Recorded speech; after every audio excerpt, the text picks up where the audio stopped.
Bank Indonesia Kantor Perwakilan Sumsel menggelar pelatihan tahunan capacity building untuk jurnalis ekonomi dan bisnis yang digelar di Bali. Kegiatan merupakan sinergi dengan berbagai media cetak, elektronik, dan televisi, menyatukan pemahaman arah kebijakan perekonomian serta peran Bank Indonesia dalam pengembangan ekonomi. Sebagai penyampai informasi, jurnalis juga diharapkan meningkatkan kemampuan menulis melalui pemaparan yang diberikan berbagai narasumber profesional di bidangnya. Iya, tapi jangan salah, ekonomi baru pariwisata. Tapi di samping itu, besok didiskusikan bersama Mas Joko bagaimana pemerintah ini dapat memberikan insentif untuk mendorong konsumsi oleh pemerintah daerah. Itu juga bisa jadi salah satu pemberitaan atau masukan dari rekan-rekan sekalian.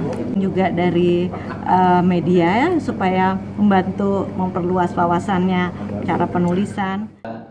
Beberapa aspek perekonomian Sumsel harus mencontoh dari Bali yang unggul sebagai daerah wisata di Indonesia.